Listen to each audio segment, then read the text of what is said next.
In this last video, I wanted to talk about how charges can redistribute themselves within a material. In a conductor, like metal, charges distribute themselves pretty easily. You saw this last time when I was moving my rod nearby, and the negative and positive charges transferred really easily between the two spheres as I separated the two out. But we can use that conduction to our advantage. This thing is called a Faraday cage. It's basically just a piece of mesh metal where charges can redistribute itself freely within the metal.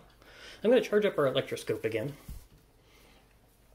And you'll notice that now we've got a nice negative charge on the electroscope. And as I bring my negative rod nearby, the leaf goes up a significant amount.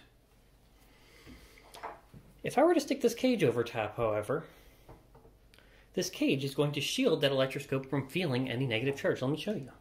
If I bring my negative rod nearby, you'll notice the leaf doesn't move at all.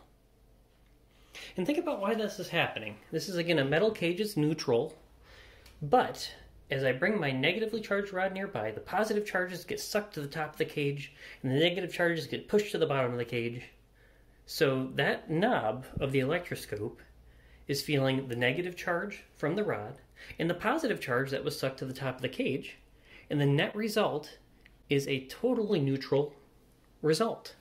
There is no charge getting through to that electroscope. So that cage is actually shielding our electroscope. Alright, so that's all good and well for conductors, but I bet you didn't know that insulators also can redistribute their charge. Now, not nearly as well as a conductor. The charges have to stay more or less put. But at the microscopic level, the charges can actually rearrange themselves in small ways, such that the positive can be facing up and the negative can be facing down. You'll notice that my little paper snake here, for example, the positive charges inside that snake are going to be facing upwards towards our negative, there it goes, towards our negative rod. And the negative charges are going to be facing towards the bottom, such that I can still get an attractive force between the snake and the rod. I want to show you this effect one last time in a way that you've seen before, probably.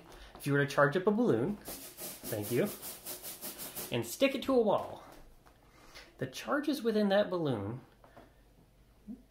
will help the wall redistribute its charges in such a way that it will stick to the wall. And thank you. That is lab number 1.